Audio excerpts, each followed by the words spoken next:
Hola amigos, les habla el canal Crossmoto. Hace literalmente una semana, este material estaba planeado para presentárselos como una combinación de una reseña técnica con la historia de su desarrollo, con grabaciones en exteriores y la participación de mi amigo Dimon del canal Dimmoto. Sin embargo, lamentablemente, tuvimos que cambiar un poco el formato. Por cierto, ¿Dimon está bien? Y en este episodio los invito a hablar un poco sobre las minimotos. Como siempre, hablaremos de su historia, de algunos modelos interesantes, del concepto y de muchas cosas más. Pónganse cómodos, va a estar interesante.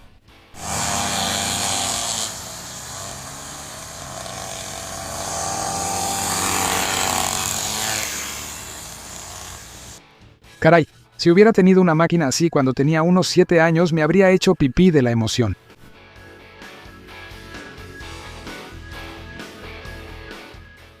Para entender la evolución de esta tecnología, es necesario dar un poco de contexto histórico, así que empecemos desde el principio. En la época del Paleolítico tardío, estoy bromeando. Hace aproximadamente 100 años, las minimotos no existían como tal. ¿Y saben por qué? No había caminos con buen pavimento, no solo en nuestro rincón perdido, sino también en las Américas y en Europa. Por eso, por cierto, los carruajes tenían ruedas enormes. ¿En qué influye el tamaño de la rueda? En términos simples y para explicarlo fácilmente, cuanto mayor es el diámetro de la rueda, más fácil le resulta superar las irregularidades del camino. Sin embargo, el tamaño también tiene una desventaja, un gran efecto giroscópico. Es más difícil hacer girar o detener una rueda así. Además, no cambia fácilmente la posición de su plano de rotación. En las motos modernas ya se ha encontrado un compromiso en el tamaño de las ruedas. Para las motocicletas de carretera, el estándar es de 17 pulgadas. En las enduro puede ser un poco más grande, por ejemplo, una rueda de 21 pulgadas en la parte delantera. En general, los antecesores de los scooters modernos, como el francés Autofotoil y el estadounidense New Era, debido a los malos caminos, usaban ruedas bastante grandes. Así, el Autofotoil fue presentado en 1902 por el francés Georges Gautier y tenía ruedas de 14 pulgadas adelante y 15 atrás. Y más tarde, el antecesor del scooter evolucionó, cambiando la forma del cuadro e incluso obteniendo refrigeración líquida para el motor. Según el señor Gautier, este inusual vehículo motorizado era superior. Estaba destinada a ciertas clases de la población que deseaban mantener la dignidad de su vestimenta de acuerdo con su posición y necesitaban un medio de transporte económico. Con la aparición del asfalto en los años 20 del siglo pasado, se crearon las condiciones para que estos vehículos pudieran pasar a ruedas pequeñas. Un representante destacado fue el DKV Golem, que la empresa alemana produjo entre 1921 y 1922 en una cantidad de aproximadamente 500 unidades, y este antecesor del scooter estaba equipado con un motor de 2 tiempos de 118 centímetros cúbicos. Mira este cartel publicitario. Con una mano manejo, con la otra fumo un cigarro y en general voy disfrutando el viaje. Pero para apreciar las ventajas de las minimotos se necesitaba tiempo, y encontraron reconocimiento entre los militares durante la Segunda Guerra Mundial. Los paracaidistas británicos necesitaban una minimoto para realizar diversas tareas en la retaguardia del enemigo. La compañía británica Excelsior fabricó una minimoto llamada Well Bike para estas necesidades. El aparato pesaba 32 kilogramos y cabía en un contenedor estándar de paracaidistas. Los italianos y los estadounidenses también trabajaron en dispositivos similares, pero solo el Well Bike se produjo en cantidades significativas. Después de la guerra, la empresa Brookhouse Engineering compró la licencia para fabricar el Well Bike. Sus ingenieros lo modificaron para uso civil, añadiendo luces, guardabarros y suspensión. El aparato se lanzó a la venta bajo el nombre de Corgi. En 6 años, se produjeron 70,000 ejemplares. Al mismo tiempo, estos pequeños incluso se importaron a Estados Unidos bajo el nombre de Indian Papoose. Viajemos al otro lado del océano. En Estados Unidos, la compañía Powell, que comenzó a fabricar scooters en 1939, presentó al año siguiente el modelo AB8 al estilo Harley-Davidson, con ruedas de 4 por 8 pulgadas y un motor monocilíndrico de su propio diseño. Los hermanos Pale Powell abordaron el diseño del motor con un cierto grado de ingenio. Tomaron las piezas más importantes, pistones, bielas, válvulas, etc., del popular motor Ford V8. El motor, con un volumen de 344 centímetros cúbicos, entregaba 5 caballos de fuerza. Después de la guerra, Powell produjo el modelo mejorado P81 con ruedas de 12 pulgadas en 2 versiones, la Deluxe de 394 centímetros cúbicos y 8 caballos de fuerza, y la Special de 426 centímetros cúbicos y 10 caballos de fuerza. Ya en los años 30, el ingeniero estadounidense Howard Forrest se interesó en las carreras de midget cars, para las cuales incluso construía él mismo motores miniatura de 4 cilindros con una cilindrada de 311 centímetros cúbicos. Uno de esos pequeños motores lo instaló en el chasis de un scooter Motorglide y luego le hizo un cuadro de su propio diseño. Howard trabajaba en la empresa Gladden Products y usaba este aparato para ir al trabajo. Este hecho llevó al dueño de la empresa, John Gladden, a dedicarse a la producción de mini motocicletas. Los primeros lotes de motocicletas, llamadas Mustang Colt, estaban equipados con llantas de 8 pulgadas y motores ingleses Villiers de 122 CE, y en 1947 apareció un modelo más avanzado con llantas de 12 pulgadas y por primera vez en la industria estadounidense, con una horquilla telescópica delantera y un motor de 4 tiempos con válvulas laterales. Bumblebee, 317 cc y 9,5 caballos de fuerza.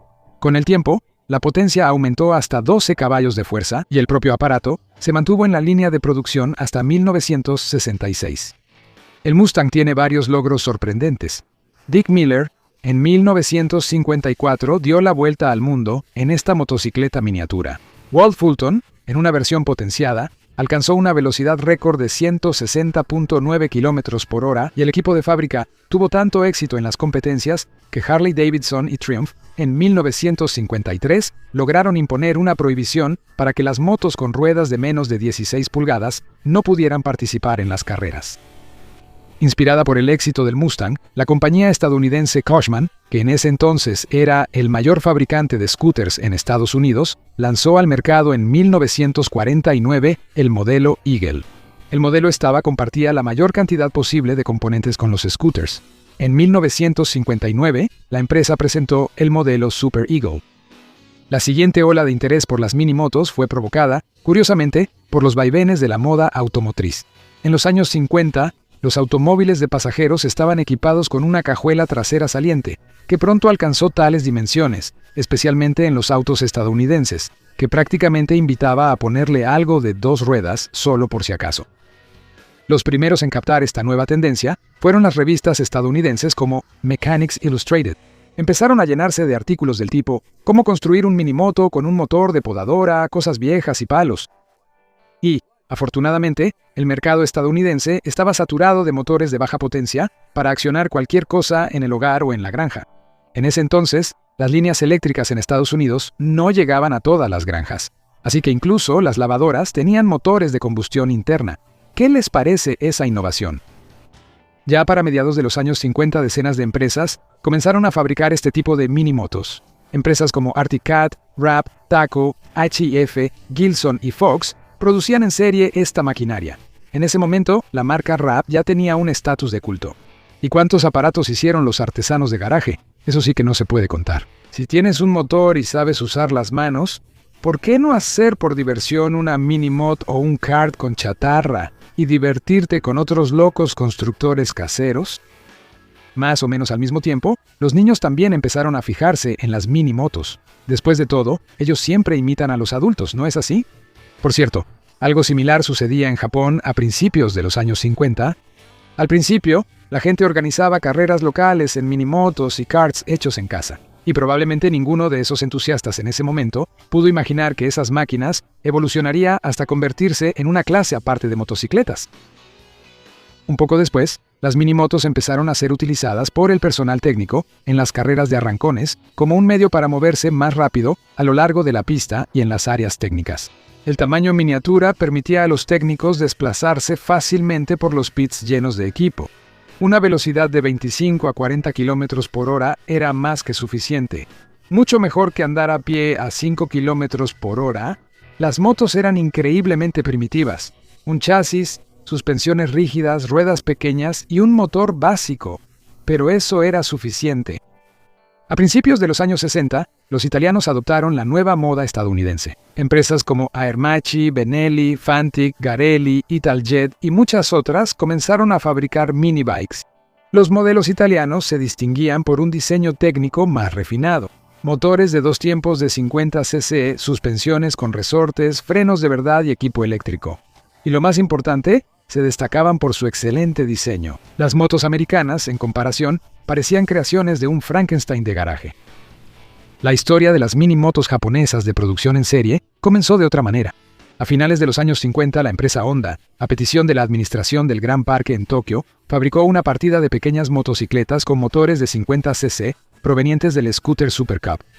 El aparato resultó exitoso y en 1962 salió a producción una versión mejorada llamada Honda Monkey. Otras compañías japonesas siguieron el ejemplo del fabricante de motocicletas número 1, pero fue Honda quien marcaría la pauta, lanzando al mercado una nueva familia de mini motos cada pocos años. Dux, Gorilla, Ride and Play, Motra y así sucesivamente.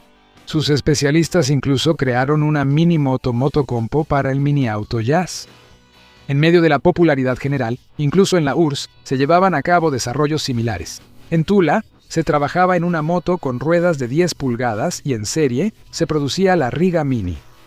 El auge de las minimotos llegó en los años 70 y más o menos por esa época, el motociclismo empezó a atraer a pilotos más jóvenes. Para convertirse en un piloto profesional, había que empezar a entrenar a los 6 o 7 años, por eso empezaron a aparecer minimotos altamente especializadas, por ejemplo, para motocross infantil. Por ejemplo, los modelos Honda Z50R y Yamaha PWV 50 se convirtieron en motos divertidas para los niños pequeños. Y compañías como Italjet, Lem y otras producían motos de competición bastante serias. Una dirección aparte fueron las minimotos deportivas para corredores adultos, destinadas a competencias en pistas de karts, privadas de cajas de cambios y suspensiones suaves, pero con motores increíblemente potenciados hasta 17 caballos de fuerza, llevaron el motociclismo a otra dimensión. Este tipo de deporte fue especialmente apreciado en los países del norte.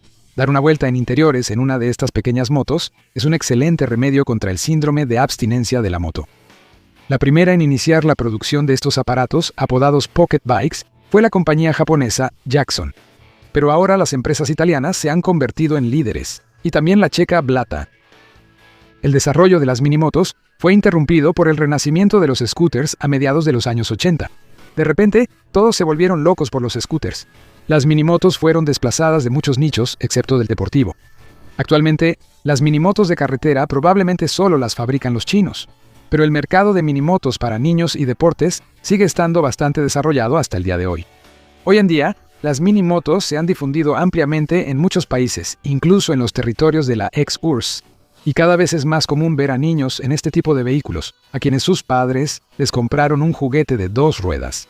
Sin embargo, tanto los padres como los jóvenes pilotos deben recordar la importancia de la seguridad y los lugares adecuados para usar este tipo de vehículos. Creo que este tema debe abordarse de manera más detallada más adelante en el desarrollo de la historia. También vale la pena señalar que las competencias de minimotos le han dado al mundo muchos nombres de reconocidos maestros del motociclismo. Muchos de ellos, tras recibir formación competitiva desde niños, luego lograron éxitos en otros tipos de competencias de motociclismo. Entre ellos están pilotos como Valentino Rossi, Marco Simoncelli, Dani Pedrosa y muchos otros. Las minimotos se pueden clasificar según los siguientes criterios: propósito, minicross, deportivas, tipo crucero y utilitarias. Por la edad del piloto, de 2 a 4, de 5 a 7 años y así sucesivamente. Estos criterios se reflejan en el peso real y las dimensiones de las motocicletas, así como en el potencial de su motor. Para los pilotos más jóvenes, se crean vehículos extremadamente ligeros, a veces con motor eléctrico y una limitación de velocidad de alrededor de 10 a 15 km por hora. Otra cosa son las máquinas de competencias deportivas para corredores de 7 u 8 años y mayores. Estas minimotos ya pueden presumir de motores de gasolina, con una potencia de 7 a 10 caballos de fuerza y un carácter bastante atrevido. Así que la velocidad de las minimotos deportivas puede alcanzar los 100 km por hora. También hay un grupo aparte de minimotos diseñadas para soportar el peso de un adulto. El concepto de minimoto para niños refleja su propósito. Debe ser fácil de manejar, ligera en cuanto a peso y segura. Después de todo, el usuario de este producto es un niño. Él no entiende de mecánica complicada ni de controles complejos. Es decir, para los más pequeños, en una moto así tendremos un manubrio, un acelerador y palancas de freno. Para los mayores, se permite la presencia de un embrague y una caja de cambios. Debe estar previsto un arranque sencillo, ya sea con un botón mediante el arranque eléctrico o con un arrancador de cuerda, conocido popularmente como jalador. El niño debe tener la posibilidad de salir de debajo de una motocicleta caída o simplemente levantarla y ponerla en posición vertical por sí mismo. Además, el peso ligero minimiza la gravedad de posibles lesiones. Por último, la seguridad. Todas las partes móviles o calientes deben estar aisladas del contacto directo. Además de esto, se debe considerar una ergonomía que prevenga lesiones, es decir, la ausencia de esquinas afiladas, salientes, la presencia de estribos que se plieguen en caso de caída, y así sucesivamente. En este sentido, se colocan cubiertas en el cilindro, los cilindros, los silenciadores y la cadena, para evitar el posible contacto del joven usuario con elementos calientes o en movimiento. En cuanto a seguridad, Yamaha ha ido más lejos que todos los demás con su modelo de minimoto de Cross PW50. En ella se utilizó una transmisión por cardán a la rueda trasera, la cual está oculta en una cubierta rígida. También se utilizan limitadores como medidas de seguridad, controles remotos, apagado automático del motor en caso de caída, y así sucesivamente. Con el limitador, puedes ajustar la velocidad máxima de la motocicleta, y el control remoto te permitirá apagar el motor si tu pequeño decide irse lejos o se dirige hacia un obstáculo. Y por último, un poco sobre la seguridad. Ya hablé sobre el concepto de una mini motocicleta segura, ahora vale la pena hablar sobre la seguridad del joven usuario. Por ejemplo, el niño que vi en Kupiansk montando una mini moto de cross no llevaba ningún equipo de protección. Camiseta, shorts y sandalias. Ignorar el equipo de protección es una decisión sumamente imprudente. Por lo menos, deberías comprarle un casco y explicarle al niño que al usar pantalones gruesos, botas y una chaqueta, el riesgo de sufrir raspones por el asfalto disminuye considerablemente. Lo ideal sería equipar al conductor con todo el equipo completo. Sí, en un año crecerá y tendrás que comprarle equipo de una talla más grande, pero ante todo está la vida y la salud de tu hijo. El segundo tema de seguridad tiene que ver con los lugares donde se usa la minimoto. Es bueno cuando es una pista especializada o, en el peor de los casos, algún terreno baldío. Otra cosa son las vías públicas.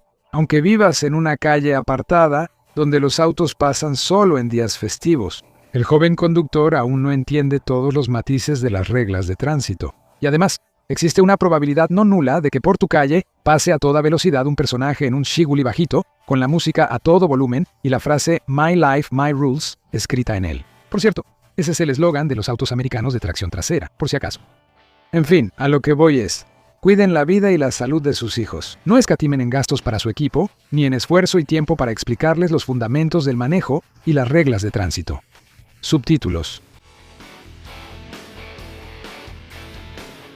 Amigos, en este reportaje traté de abordar el tema de las minimotos desde todos los ángulos. Espero haberlo logrado, aunque es posible que haya pasado por alto algunos hechos. Muchas gracias por su atención. Pueden apoyar el canal como siempre, suscribiéndose y compartiendo el video con otros. También pueden apoyar el canal económicamente usando los datos en el comentario fijado. Estuvo con ustedes el canal Crossmoto. Hasta la próxima.